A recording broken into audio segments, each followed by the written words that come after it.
ইসহাক ভাই, আপনাকে ভিওডি বাংলার স্টুডিওতে স্বাগত জানাচ্ছি। আপনাকে ধন্যবাদ আমাকে এই চ্যানেলে আমন্ত্রণ জানানোর জন্য। জি, আমরা আলোচনায় চলে যাব। আপনি জুলাই যে আন্দোলনটি শুরু হয়েছিল, আমরা দেখেছি যে জুলাইয়ের 1 থেকে অর্থাৎ 1 তারিখ থেকে আন্দোলনটি শুরু হয় এবং এই আন্দোলনটি ধীরে ধীরে তার মাত্রা বাড়তে থাকে। আপনি এই আন্দোলনটি শুরু হওয়ার পর কখন মনে হলো যে আসলে আমার এই আন্দোলনের সাথে জড়িত হওয়া যৌক্তিক, কিংবা দল কি সিদ্ধান্ত নিচ্ছে বা না নিচ্ছে, সেই বিষয়টি বলবেন। আচ্ছা, ধন্যবাদ। আমি ভয়েস অফ ডেমোক্রেসি বাংলার শুভানুদ্দায়ী, কলা কৌশলী, নির্মাতা সকলকে আমার ব্যক্তিপক্ষ থেকে শুভেচ্ছা অভিনন্দন জানাই আজকে আমাকে এই স্টুডিওতে আমন্ত্রণ জানানোর জন্য। আমি প্রথমেই আল্লাহর দরবারে শুকরিয়া আদায় করছি আজকের এই দিনটির জন্য। আজকে আসলে বিগত যে এই দিনটির কথা যদি আমরা বিবেচনা করি, আপনারা দেখতে পাবেন যে মানুষের মধ্যে ভয়, উদ্বেগ, উৎকণ্ঠা সকলের মধ্যে কাজ করছিল। এরপরও সকল ভয়ভীতি উপেক্ষা করে সাধারণ মানুষ রাজপথে নেমে এসেছিল এই ফ্যাসিবাদের বিরুদ্ধে। এই জন্য আজকে এই যে আমরা কথা বলতে পারছি, সংবাদপত্রের স্বাধীনতা আছে, আমরা স্বাধীনভাবে মত প্রকাশ করতে পারছি, এটার জন্য আল্লাহর দরবারে আবারও শুকরিয়া আদায় করি, আলহামদুলিল্লাহ। বাংলাদেশ জাতীয়তাবাদী দলের প্রতিষ্ঠা লগ্ন থেকে স্বৈরশাসক বিরোধী আন্দোলনগুলোতে যারা আত্মহতি দিয়েছেন, আমি তাদেরকে গভীর শ্রদ্ধা বলে স্মরণ করছি। যে সমস্ত সাথী সহযোদ্ধা আন্দোলন করতে গিয়ে বারবার কারা নির্যাতনের শিকার হয়েছেন, তাদের প্রতি রইল আমার গভীর সমবেদনা। এবং এখনও আপনি জানেন যে যারা পঙ্গুত্ব বরণ করে মানবতর জীবনযাপন করছেন, তাদের প্রতি রইল আমার অন্তরস্থ থেকে গভীর সমবেদনা। আজকে আমি যে বিষয়টি আপনি প্রশ্ন করেছেন যথার্থই, আপনাদের যদি একটু খেয়াল করলে আপনারা দেখতে পাবেন যে 5 জুন থেকে কিন্তু এই ফ্যাসিবাদের আপনার আন্দোলনটা শুরু হয়েছিল। বিশেষ করে আপনার কোটা বিরোধী আন্দোলন 5 জুন থেকে শুরু হয়েছিল এবং 5 আগস্টে কিন্তু এর পরিসমাপ্তি করেছে সফল আন্দোলনের মধ্য দিয়ে। 5 জুন থেকে যখন শুরু হয়েছিল তখন এটা ঢাকা বিশ্ববিদ্যালয় কেন্দ্রিক সীমাবদ্ধ ছিল এবং আস্তে আস্তে ছাত্ররা তাদের যৌক্তিক দাবির আদায়ের দিকে ধাবিত হচ্ছিল। আমরা জানি যে ছাত্র সমাজ সংগ্রামের সুমহান ঐতিহ্যকে বুকে ধারণ করি। 52, 62, 69, 71 এবং সর্বশেষ 90 এবং তারপরে 2024-এর বিজয়ের ধারাবাহিকতায় আমরা ঐক্যবদ্ধ ছিলাম বলে আজকে আমাদের বিজয়টা শানিত হয়েছে এবং আমরা বিজয় লাভ করতে সক্ষম হয়েছি। তো প্রথমেই এই আন্দোলনটা ছাত্রদের মধ্যে যখন সীমাবদ্ধ ছিল, ছাত্রদের আমাদের সন্তান, ছাত্ররা যখন এই আন্দোলন করছিল তখন আস্তে আস্তে প্রাইভেট ইউনিভার্সিটির দিকে ছড়িয়ে পড়লো। ছাত্ররা যখন বুঝতে পারলো যে একটা যৌক্তিক দাবি, তখন তারা আস্তে আস্তে এগিয়ে আসলো। এরপরে আমরা দেখতে পাবো, খেয়াল করলে আপনি দেখবেন যে 8 জুলাই, 5 জুন থেকে শুরু হয়েছে, 8 জুলাই তৎকালীন আওয়ামী ফ্যাসিবাদের সাধারণ সম্পাদক ওবায়দুল কাদের কিন্তু বললেন যে এই আন্দোলনের সাথে, কোটা আন্দোলনের সাথে রাজনীতি ঢুকে গেছে, বিএনপি প্রকাশ্যে এই আন্দোলনের সাথে সম্পৃক্ত হয়েছে এবং আদালতের বিচারাধীন একটি বিষয় নিয়ে প্রকাশ্যে যে একটি দল, বিশেষ করে বিএনপিকে তারা দোষারোপ করছে যে বিএনপি এই আন্দোলনের সাথে সম্পৃক্ত হয়ে গেছে। আপনি খেয়াল করে দেখবেন যে 8ই জুলাই এই আওয়ামী লীগের ফ্যাসিবাদের সাধারণ সম্পাদক ওবায়দুল কাদের কিন্তু এই ঘোষণা দিলেন যে 8 জুলাই বিএনপি এই আন্দোলনে সরাসরি সম্পৃক্ত হয়ে গেছে। তার মানে এই আন্দোলনে আমরা যারা কর্মী সহযোদ্ধা ছিলাম জাতীয়তাবাদী দলের, আমাদের প্রত্যেকটা নেতাকর্মী আমরা অনুভব করতে পারলাম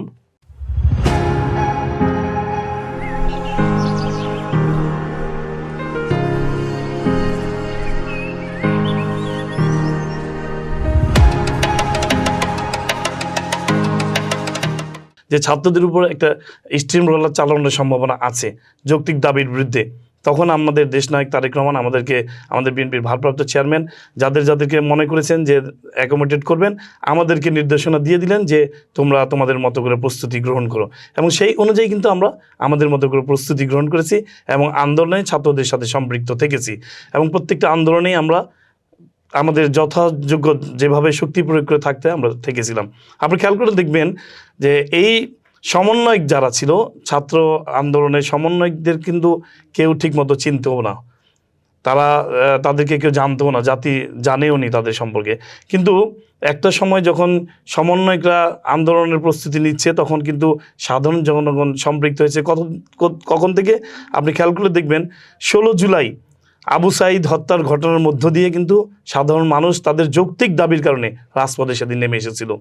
তখন সমন্বয়কদের নির্দেশনায় কিন্তু সাধারণ মানুষ এবং আমরা যারা দলের নেতাকর্মী ছিলাম, আমরা কিন্তু সমন্বয়কদের নির্দেশনায় আসিনি। আমরা আমাদের যৌক্তিক দাবির কারণে যখন আমরা জানতে পারলাম যে ছাত্র হত্যা হচ্ছে, ছাত্রদের উপর নিপীড়ন চালানো হচ্ছে, 16 জুলাই আবু সাইদ নিজস্ব একজন ছাত্রনেতাকে যেভাবে প্রকাশ্যে দিনের বেলায় পুলিশ প্রশাসন গুলি করে নির্মমভাবে হত্যা করলো, সেদিন শুধু আবু সাইদ নয়, কিন্তু যে আমাদের চট্টগ্রামের ছাত্রদল নেতা ওয়াসিম এবং সারা বাংলাদেশে 5 জন ছাত্রনেতাকে তারা নির্মমভাবে নৃশংসভাবে সেদিন হত্যা করলো। সেই হত্যার মধ্য দিয়ে কিন্তু তারা বল প্রয়োগ করতে চাইলো, কিন্তু আমরা দেখতে পেলাম যে এরপরেই আমরা আমাদের সকল নেতাকর্মীর মাঠে নেমে পড়লো, প্রকাশ্যে হোক অপ্রকাশ্যে হোক, যেভাবে হোক আমাদের নেতাকর্মীরা কিন্তু দেশনায়ক তারেক রহমানের নির্দেশনায় সেদিন রাজপথে সবাই আস্তে আস্তে নামা শুরু করলো। আমাদের নিজেদের প্রয়োজনের তাগিদেই আমরা নামলাম। এরপরে আপনি দেখবেন 17ই জুলাই গায়েবানা জানাজা দেওয়া হলো। 16 জুলাই আবু সাইদ হত্যার পরের দিনই গায়েবানা জানাজা দেওয়া হলো আপনার 17 জুলাই। আচ্ছা, বিএনপি অন্যান্য দল মিলে কিন্তু 19 জুলাই এটা হতে পারে অন্য। হ্যাঁ, বিএনপির 19 জুলাই গায়েবানা জানাজা ব্যক্তিগতভাবে দলগতভাবে পালন করে, কিন্তু 16 জুলাই আপনার গায়েবানা জানাজা শিক্ষার্থীরা তখন গায়েবানা জানাজা শহীদদের আত্মার মাগফিরাত কামনা করে রাজু ভাস্কর্যের সামনে, হ্যাঁ রাজু ভাস্কর্যের সামনে সেখানে গায়েবানা জানাজা অনুষ্ঠানে হওয়ার কথা ছিল, কিন্তু ততক্ষণই পুলিশ এসে লাঠি চার্জ করে, টিয়ার শেল করে নিক্ষেপ করে এবং বিভিন্ন ধরনের বল প্রয়োগ করে সেখান থেকে তাদেরকে তাড়িয়ে দেয়। এবং তখন ছাত্রছাত্রীরা আপনার ঢাকা বিশ্ববিদ্যালয়ের উপাচার্যের বাসভবনের সামনে বিকাল 4টার দিকে এই কর্মসূচি তারা পালন করে, বৈষম্য বিরোধী ছাত্র আন্দোলনের নেতাকর্মীরা। এই আপনার এই বিষয়টি তখন এই অনুষ্ঠানটি তখন সারা দেশব্যাপী গায়েবানা জানাজা অনুষ্ঠানের হওয়ার কথা ছিল এবং শান্তিপূর্ণভাবেই ছাত্ররা কিন্তু গায়েবানা জানাজা অনুষ্ঠানে তারা একত্রিত হচ্ছিল। ঠিক সেই মুহূর্তে আপনি খেয়াল করবেন যে সেই মুহূর্তে প্রশাসনের সরকারের লেলিয়ে দেওয়া সন্ত্রাসী বাহিনী, আওয়ামী লীগ, ছাত্রলীগ, যুবলীগ সশস্ত্র অবস্থায় এসে আবার সেদিন তারা বিভিন্নভাবে তারা বল প্রয়োগ করে এই গায়েবানা জানাজার বিরুদ্ধে তারা অবস্থান নেওয়ার পরে এই গায়েবানা জানাজা তারপরের দিন আর তখন কিন্তু এটা আবু সাইদ হত্যার পর দিকে এই আন্দোলন কিন্তু আর ছাত্রদের আন্দোলনের মধ্যে সীমাবদ্ধ ছিল না, এটা সাধারণ মানুষের মধ্যে ছড়িয়ে পড়লো। সেদিন এটা বিশ্ব মানবতাকে দাঁড়িয়ে দিয়েছিল এবং মানুষ যখন প্রিন্ট এবং ইলেকট্রনিক্স মিডিয়ার মাধ্যমে দেখতে পেলো, জানতে পেলো যে এই ধরনের একটি নৃশংসতম হত্যাকাণ্ড, এরপরে কিন্তু সাধারণ জনতা তাদের নিজেদের প্রয়োজনে আবাল বৃদ্ধ বনিতা শিশু পর্যন্ত সেদিন রাজপথে নেমে এসে তার তীব্র প্রতিবাদ জানিয়েছিল। এই 17 জুলাই আপনারা দেখবেন এরপরেই আপনার 17 জুলাই থেকে তারা ক্র্যাকডাউন শুরু করে দিল এবং ব্যাপক আপনার ধ্বংসযজ্ঞ শুরু করলো। কোথাও কাউকে দাঁড়াতে দেয় না, ছাত্রদেরকে কোথাও বসতে দেয় না, দাঁড়াতে দেয় না, এবং ইন্টারনেট লাইনও তারা বন্ধ করে দিল সেদিন। এবং শেখ হাসিনা আপনার সেদিন রাত্রে কিন্তু একটি কালো শাড়ি পরে এসে ভাষণ দিলেন, কিন্তু মানুষ কিন্তু সেদিন ভালোভাবে এটা নেয়নি। মানুষের মধ্যে ব্যাপক উদ্বেগ উৎকণ্ঠা, মানুষ তখন এই ফ্যাসিবাদের ভাষণটি শেখ হাসিনা বোধহয় আপনার 16 তারিখে যে আবু সাইদ হত্যার পরে ভাষণটা সে দিয়েছিল, আবু সাইদ হত্যার পরের দিন সেই ভাষণটা দিয়েছিল। হ্যাঁ, আবু সাইদ হত্যার পরের দিন ভাষণটা তখন সে কালো শাড়ি পরে একটা মানুষের মধ্যে তখন মানে তাচ্ছিল্য ভাব নিয়ে সে তার ঘটে যাওয়া দুর্ঘটনার কথা না বলে সে তার পিতামাতার কথা দিয়ে বলা শুরু করলো। এতে মানুষ আর ক্ষুব্ধ, বিরক্ত, সংক্ষুব্ধ হয়ে পড়েছিল। এরপরে আপনার ঘটনা তো জানেন আপনারা যে আমাদের দল থেকে তখন তাৎক্ষণিকই সকল নেতাকর্মীদেরকে ইন্ডিভিজুয়ালি নির্দেশনা দিয়ে দেওয়া হলো। আমরা সেই 8 জুলাইয়ের কথা কিন্তু আবার স্মরণ করে দিই। 8 জুলাই কিন্তু ওবায়দুল কাদের নিজেই ঘোষণা দিয়েছে যে বিএনপি প্রকাশ্যে এই আন্দোলনের সাথে সম্পৃক্ত থেকেছে, অথচ আমাদের কাছে খুবই অবাক লাগে আমাদের। আজকে আমরা যুবদল প্রোগ্রাম করে আসলাম, আপনি খেয়াল করে নেবেন যে যুবদলের আজকে প্রোগ্রামে আমরা দেখতে পেলাম 72 জন যুবনেতা কিন্তু এই আন্দোলনে শাহাদাত বরণ করেছে, শহীদ হয়েছে। টোটাল মিলে আমার দলের, বাংলাদেশ জাতীয়তাবাদী দলের প্রায় 1000 খানিক নেতাকর্মী কিন্তু জীবন বিসর্জন দিয়েছে এই আন্দোলনে। তো আমরা আমাদের অবস্থান থেকে সর্বোচ্চ একটা করেছিলাম। দেশনায়ক তারেক রহমান সেই আগেই আমাদেরকে নির্দেশনা দিয়েছিলেন যে ছাত্রদের পাশে থাকতে হবে এবং 1 দফার কথা উনি ঘোষণা দিয়েছিলেন। 1 দফার দাবিতে কিন্তু আমরা রাজপথে তখন সরে যাইনি, কারণ আপনারা জানেন দীর্ঘ 17টি বছর আমরা কিন্তু এই ফ্যাসিবাদের বিরুদ্ধে লড়াই করেছি, সংগ্রাম করেছি।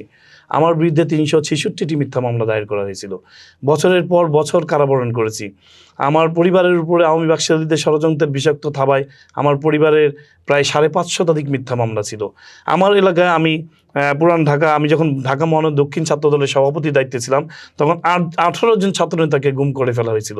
আপনাদের নিশ্চয়ই মনে আছে, খিলগাঁও কলেজ ছাত্র দলের সভাপতি, খিলগাঁও থানা ছাত্র দলের সভাপতি জনি, যে জনিকে 18টি গুলি করে নির্মমভাবে, নৃশংসভাবে, খুব কাছ থেকে গুলি করে হত্যা করেছিল।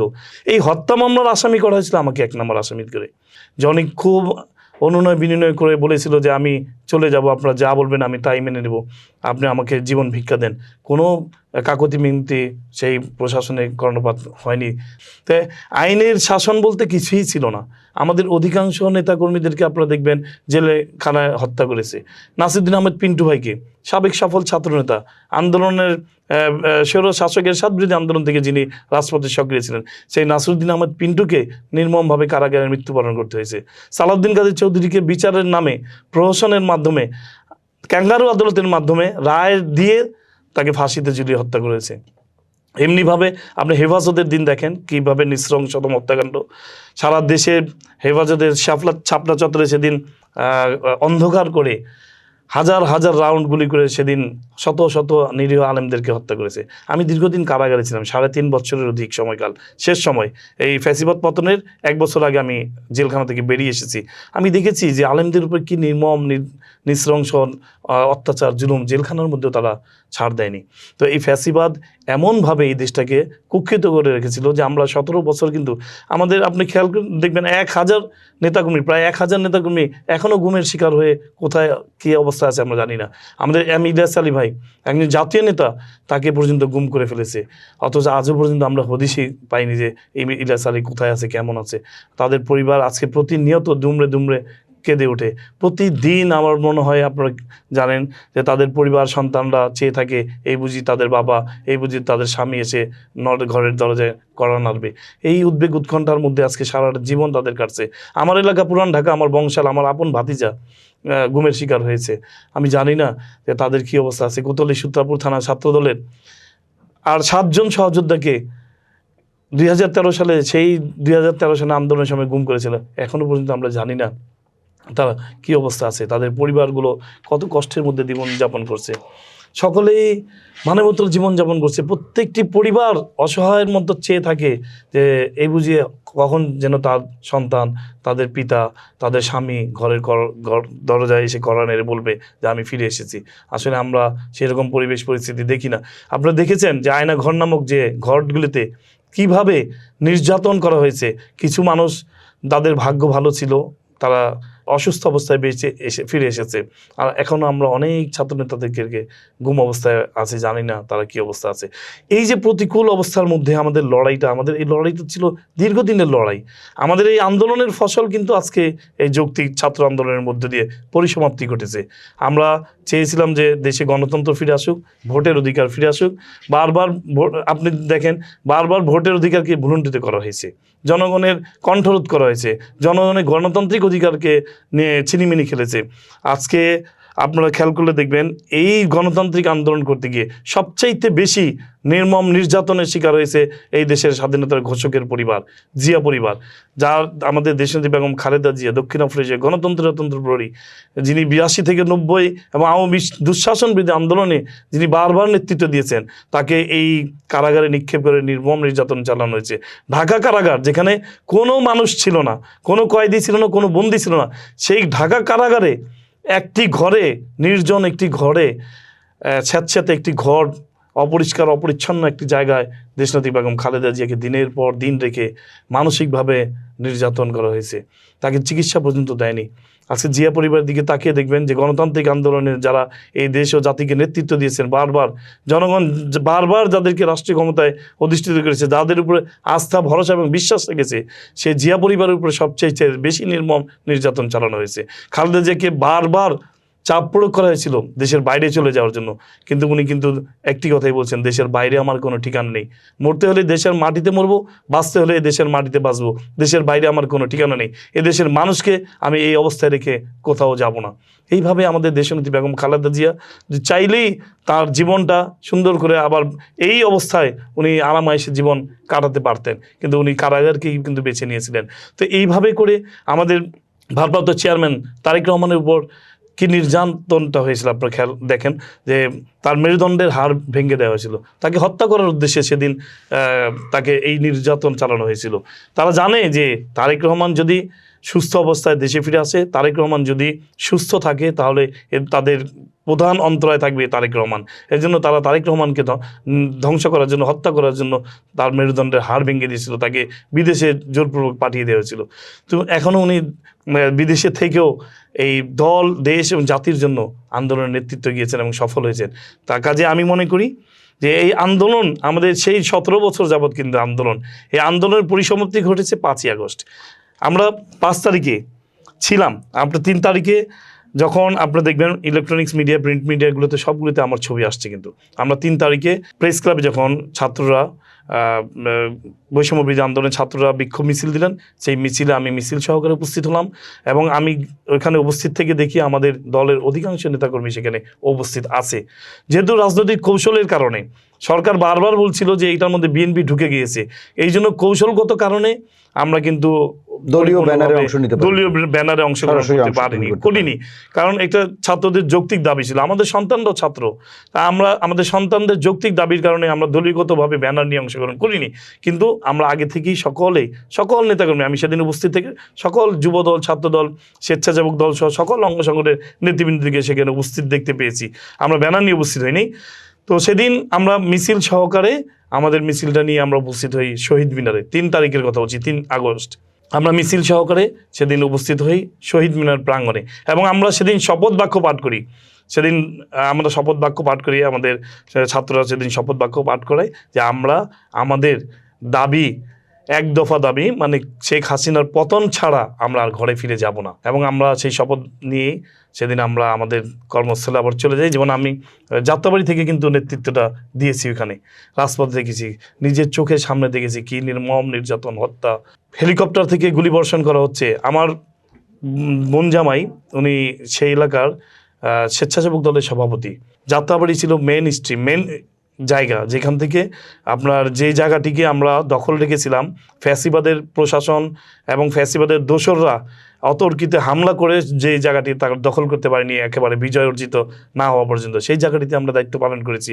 খুব কাছ থেকে আমরা দেখেছি যে কিভাবে গুলিবর্ষণ হচ্ছে, কারফিউর মধ্যে সাধারণ জনগণ, সাধারণ মানুষ, ছাত্রছাত্রী, আমরা সহ সকল সংগঠনের অঙ্গ সংগঠনের আমাদের নেতাকর্মীরা সেদিন অলি গলিতে অবস্থান নিয়ে সারা রাত আমরা সেখানে পার করেছি, কিন্তু আমরা কখনো পিছপা হইনি। আমরা 3 তারিখে সেইখানে যখন এই শহীদ মিনার থেকে শপথ নিয়ে গেলাম, আমরা সেইখানে অবস্থান নিলাম যাত্রাবাড়িতে আমরা দেখেছি হেলিকপ্টার দিয়ে কীভাবে গুলি বর্ষণ হচ্ছে। আপনার শহীদ মিনার ওই দিন সকালে বা দুপুরের দিকে শপথ? দুপুরের দিকে আমরা শপথ নিলাম। আমাদের এখনকার উপদেষ্টা যিনি ছিলেন ডক্টর আসিফ নজরুল স্যার, সেদিন আমাদেরকে শপথ বাক্য পাঠ করেন। সেদিন তারপরের দিন আমরা মিছিল সহকারে আবার আপনার আসলাম, শহীদ মিনারে আসলাম। শহীদ মিনারে একটা বড় মিছিলেরও আমরা পদযাত্রা করলাম। এরপরই তো 1 দফার আন্দোলনে চলে গেলাম আমরা। যেহেতু আপনার ইন্টারনেট লাইন বন্ধ করে দেওয়া হলো, সমস্ত যোগাযোগ বিচ্ছিন্ন করে দেওয়া হলো, নেতাকর্মীদের সাথে যোগাযোগ বিচ্ছিন্ন হয়ে গেল, ক্র্যাকডাউন শুরু করে দিল। এই ক্র্যাকডাউনের মধ্য দিয়ে আপনার হল থেকে, এর মধ্যে কিন্তু আপনারা দেখবেন হল থেকে ছাত্রছাত্রীদের ঘোষণা আসলো যে সকল ছাত্রছাত্রীদেরকে বের হয়ে চলে যেতে, একটা নির্দিষ্ট সময়সীমা বেঁধে দিল প্রশাসন যে এই সময়ের মধ্যে আপনারা সকলেই চলে যাবেন, না হলে আমরা বল প্রয়োগ করবো 19 তারিখ থেকে। তো এর মধ্যে 3 তারিখে আমরা যখন আপনার যাত্রাবাড়িতে অবস্থান নেই, তখন হাজার হাজার জনতা, লক্ষ লক্ষ ছাত্র জনতা সেদিন রাজপথে নেমে এসেছিল। কিন্তু ঢাকা মার্চ কর্মসূচিটা যখন 6 তারিখে দেওয়ার কথা বলছিল, তখন যদি এই 6 তারিখে যদি দেওয়া হতো, তাহলে আন্দোলন কিন্তু অন্য পথে পরিচালিত হয়ে যেত, হয়তো আমরা সফলতার মুখ নাও দেখতে পারতাম। ছাত্ররা সেদিন কূটকৌশলটা কাদের ছিল? এই কূটকৌশলটা হয়তো সরকারের পক্ষ থেকে বলা হয়েছিল যে 6 তারিখে যাতে এই কর্মসূচিটা পালন করা হয়, কিন্তু বুদ্ধিমত্তার পরিচয় দিয়ে সেদিন আমাদের সকল নেতৃবৃন্দ 6 তারিখের পরিবর্তে 5 তারিখেই নির্ধারণ করেন। এবং 5 তারিখে সেদিন আপনারা জানেন যে কারফিউ জারি ছিল, কারফিউর মধ্য দিয়ে থেকে লক্ষ লক্ষ জনতা সেই পিছন থেকে সাইনবোর্ড এলাকা হয়ে, ড্যামরা এলাকা হয়ে লক্ষ লক্ষ জনতা সেদিন সমস্ত কারফিউ উপেক্ষা করে রাজপথে যখন নেমে আসে। 4 তারিখটা আসলে কিরকম কাটালেন রাজপথে? 4 তারিখ তো আপনার পরিস্থিতি এমন ছিল, যাত্রাবাড়িতে এলাকায় আমি ছিলাম, 4 তারিখে পরিস্থিতি এমন ছিল যে আপনার আওয়ামী লীগ, যুবলীগ ছাত্রলীগ সশস্ত্র অবস্থায় তারা সেই সমস্ত পয়েন্টগুলি তারা দখল করে নেয় পুলিশের সহায়তায়, আর্মির সহায়তায় এবং বিজিবির সহায়তায়, প্রশাসনের সহায়তায় তারা সমস্ত জায়গাগুলি আবার তাদের নিয়ন্ত্রণে নিয়ে নেয়। নিয়ে নেওয়ার পরে আমরা আবার পাল্টা তাদেরকে প্রতিরোধ করে তোলার চেষ্টা করি। সারা রাত সেখানে আপনার মারামারি হয়, তারপরে প্রশাসনের পক্ষ থেকে গোলাগুলি হয়, সেইখানেই সবচেয়ে বেশি ক্ষয়ক্ষতি হয়, সবচেয়ে বেশি যোদ্ধা 4 তারিখ রাতে। নিহত হয়। 4 তারিখে সবচেয়ে বেশি ক্ষতিগ্রস্ত হয় সেখান থেকে। তারা যেভাবে শুরু করেছিল তারা মানে আরও অনেক, আমরা তো অসংখ্য ছাত্র জনতা সেদিন এই যাত্রাবাড়ি এলাকায় নিহত হয়। এরপরে 5 তারিখে যখন ফিরে আসলো, 5 তারিখে আমরা পরিপূর্ণভাবে স্বাধীনতা অর্জন করলাম এবং ফ্যাসিবাদ 5 পালিয়ে গেল। তারিখ সকালে কোথায় ছিলেন? যাত্রাবাড়িতে ছিলাম। তখন কয়টার দিকে আপনার যাত্রাবাড়িতে? আমরা সকাল থেকে যাত্রাবাড়িতে ছিলাম। সকাল থেকে। সকাল থেকে। সকালে সেখানকার পরিস্থিতি কিরকম? সকালে সেখানকার পরিস্থিতি মানে সেনাবাহিনী অবস্থান নিয়েছে, কিন্তু লক্ষ লক্ষ সেনাবাহিনীর জনতা, ভূমিকাটা কি ছিল? সেনাবাহিনী একেবারে নিউট্রাল ছিল সেদিন। মানে আপনাদেরকে আমাদের আর কোনো গুলি বাধা ছোড়েনি? দেয়নি সেনাবাহিনী। তখন আমাদের সাথে কাঁধে কাঁধ মিলে আমাদেরকে রাস্তা তৈরি করে দিলেন যে এটা কয়টার আপনারা- দিকে সেনাবাহিনীর এটা রাস্তা আপনার সকাল থেকেই, মোটামুটি সকাল থেকেই পুলিশের অবস্থান কি ছিল? পুলিশের অবস্থা, পুলিশ তখনও মারমুখী অবস্থায় ছিল। সেই সময়ে আপনার পুলিশ থানা থেকে পুলিশদেরকে যখন ঘেরাও করে ফেললো সাধারণ জনতা, শিক্ষার্থী। তখন পুলিশ মুহুর্মুহু গুলি করে, এবং তারা এত বড় ক্র্যাকডাউন সেদিন করেছিল। আপনারা ইতিমধ্যে সোশ্যাল মিডিয়ার জগৎ মাধ্যমে দেখতে পেয়েছেন যে যাত্রাবাড়ি থেকে একদল পুলিশ বাহিনী বের হয়ে অতর্কিতে যেভাবে গুলি করলো, গুলি করার পর অজস্র ওই সময় বোধ হয় প্রায় 40-50 জনের লাশ এখানেই পড়েছিল ওই সময়টার মধ্যেই। তো পুলিশ চেষ্টা করেছে শেষ পর্যন্ত লড়াই করে ফ্যাসিবাদকে টিকে রাখার জন্য। তো আমরা মনে করি সেই সমস্ত পুলিশ যারা বাহিনীর, যারা এই ফ্যাসিবাদের এত বড় হত্যাযজ্ঞ ধ্বংসযজ্ঞের মধ্যে যারা তাদেরকে টিকিয়ে রাখার চেষ্টা করেছিল, আজকে আমি তাদের বিচার আসলে ত্বরান্বিত করার জোর দাবি আমি জানাচ্ছি। পুলিশ বাহিনী বলতে আমি নারাজ, কারণ একটা পুলিশ বাহিনী হচ্ছে বাংলাদেশের জনগণের বা সেবক। সেবক। তো আমরা সেদিন ওইখান থেকে যখন যাত্রাবাড়ি থেকে আমরা মিছিল সহকারে আমাদের যে যাওয়ার যে স্পট ছিল আপনার এই পল্টনের এখানে, তা আমরা আসার পথে আমি আবার ভাবলাম যে যাত্রাবাড়ি যেহেতু স্বাধীন হয়েছে, একটু এলাকায় তখন ফিরে পুলিশ যাই। পরাজিত হয়ে ফিরে হ্যাঁ, গেছে। পুলিশ পরাজিত হয়ে ফিরে গিয়েছে। পুলিশ আপনার থানার ভিতরে অবস্থান নিয়েছে। আপনারা তখন ওখান থেকে মুভ করলেন কোন দিকে? আমি মুভ করলাম পুরান ঢাকার দিকে। কত মানুষ হবে তখন আপনাদের? হাজার হাজার। এবং আমাদের পুরান ঢাকায় এসে দেখি এখানেও হাজার হাজার সাধারণ জনগণ এবং আমাদের নেতাকর্মীরা অবস্থান নিয়েছে। অবস্থান নেওয়ার পরে সেইখানে একটা বড় ধরনের ক্র্যাকডাউন হয়েছিল সেই রাত্রে। আমরা যখন 5 তারিখ রাতে? 5 তারিখের রাত্রে, শেখ হাসিনা পালিয়ে যাওয়ার পরেও 5 তারিখের কোন রাত্রে জায়গায়? সূত্রপুরে? বংশাল থানায়। বংশাল? হ্যাঁ, বংশাল থানা থেকে উত্তেজিত জনতা যখন থানা আক্রমণ করার উদ্যত হলো, চেষ্টা করলো, আমি নিবৃত্ত করার চেষ্টা করলাম। আমি মসজিদের মাইকে ঘোষণা দিলাম যে আপনারা উত্তেজিত হবেন না, আমাদের বিজয় অর্জিত হয়েছে, শেখ হাসিনা পালিয়ে গেছে, আপনারা শান্ত থাকুন। এইভাবে আমি মসজিদের মাইকে যখন ঘোষণা দিলাম, এরপরে উত্তেজিত জনতা এসেছিল সেই সমস্ত থানার মধ্যে, ওই থানার মধ্যে আওয়ামী সন্ত্রাসী বাহিনী, বিশেষ করে কাউন্সিলর যারা ছিল সেই সমস্ত কাউন্সিলররা অবস্থান করছিল। এটা সুনিশ্চিত জেনে সেই তখন সাধারণ জনগণ, কেরানীগঞ্জের একজন কাউন্সিলর ছিল, উপজেলা চেয়ারম্যান ছিল শাহিন চেয়ারম্যান, সে ছিল উপস্থিত, ওই থানার মধ্যে আশ্রয় নিয়েছিল। এই কারণে সাধারণ জনগণ এবং কেরানীগঞ্জ থেকে হাজার হাজার ছাত্র জনতা এসে তাদেরকে ঘেরাও করার জন্য উদ্যত হলো, এবং থানা থেকে সেদিন এত পরিমাণ গুলি বর্ষণ করা হলো, আমরা সামনেই ছিলাম, হয়তো মারাও যেতে পারতাম সেদিন, কারণ পুলিশ বারবার আমাদেরকে তখন অনুরোধ করছিল যে ভাই আমাদেরকে বাঁচান, এখানে যারা আছে কেউ নাই, এরকম বলছিল যে তারা এখানে কেউ নেই, যেটা ধারণা করছে সাধারণ জনগণ আসলে এখানে কেউ নেই। তো এই কথা বলে আমাদেরকে নিবৃত্ত করার চেষ্টা করলো। আমিও মাইকে ঘোষণা দিলাম, কিন্তু দেখতে পারলাম যে না, এখানে মানে ঝুঁকিপূর্ণ হয়ে যাচ্ছে থাকাটা, কারণ গুলি যেভাবে হচ্ছে, পুলিশ যেভাবে গুলি করছে, ওখানে আমার ধারণা রাত্রে সেদিন প্রায় 24 জন মারা গিয়েছেন, শহীদ হয়েছেন, শাহাদাত বরণ করেছেন পুলিশের গুলিতে। রাত্রে সেদিন রাত 3টা পর্যন্ত গন্ডগোলটা ওখানে হয়েছে, এবং রাত 3টার দিকে আমি একটা ভিডিও আপনাদেরকে চাইলে দেখাতে পারবো। সেদিন থানার থেকে অ্যাম্বুলেন্সে করে অনেক আপনার গুলি আনা হয়েছে, তাদের গুলি শেষ হয়ে গিয়েছিল, গুলি আনা হয়েছিল এবং জনতা সেই গুলি কিন্তু অবরুদ্ধ করেছিল, আটকে ফেলছিল। আসলে অ্যাম্বুলেন্সের মধ্যে ভিতর দিয়ে গুলি নিয়ে যাওয়া হয়েছিল।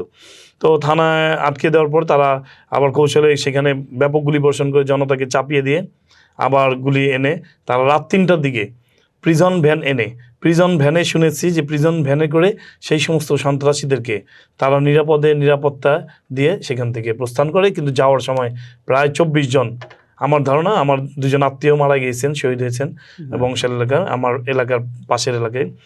তো আমরা ভেবেছিলাম হঠাৎ করে আবার কি এমন শুরু হয়ে গেলো, যেখানে শেখ হাসিনা পালিয়ে গেছে অথচ এরকম একটা ক্র্যাকডাউন, এরকম একটা হত্যাযজ্ঞ, এরকম মুহুর্মুহু গুলি, আমরা নিজেরাও আতঙ্কিত হয়ে পড়েছিলাম, এলাকার আশেপাশে বাসিন্দারা পর্যন্ত আতঙ্কিত হয়ে পড়েছিল যে সাধারণ জনগণ উদ্বেগ উৎকণ্ঠার মধ্যে যে সারা বাংলাদেশ স্বাধীন হয়ে গিয়েছে অথচ পুরান ঢাকায় এখনোই এইভাবে গুলি বর্ষণ কারা করছে, কী কারণে করছে, মানুষ তখনও বুঝে উঠতে পারেনি। ওই সাধারণ জনগণের একটা চিন্তা চেতনা ছিল হয়তো এইখানে, আমরা কাউন্সিলররা ছিল এবং ছিল সেদিন, পুলিশ তাদেরকে প্রিজন ভ্যান করে এসে তাদেরকে সেখান থেকে গুলি বর্ষণ করতে করতে প্রায় 20-24 জনের মতো লাশ ফেলে তারা সেখান থেকে তাদেরকে নিরাপদে পৌঁছে দেয়। এটা তো আমরা পরিসমাপ্তি দেখলাম। সাধারণ জনগণ নিজেদের প্রয়োজনে নিজেদের তাগিদে কথা বলার অধিকার ছিল না, মত প্রকাশের স্বাধীনতা ছিল না। এই দোসরদেরকে, এই সন্ত্রাসীদেরকে, এই খুনিদেরকে যদি আমরা বিচার করতে না পারি তাহলে আমরা আমাদের কাঙ্ক্ষিত যে চাওয়া পাওয়া আছে, আমাদের যে গণতান্ত্রিক অধিকার, আমাদের যে মৌলিক মানবাধিকার মূল্যবোধ, সেটা কিন্তু আমরা অনেক দূরে সরে যাব। আমরা কিন্তু জনগণ যে চাওয়া পাওয়া, জনগণ যে লক্ষ্য উদ্দেশ্য নিয়ে সেদিন কোনো চাওয়া, জনগণের কিন্তু কোনো চাওয়া পাওয়া নেই।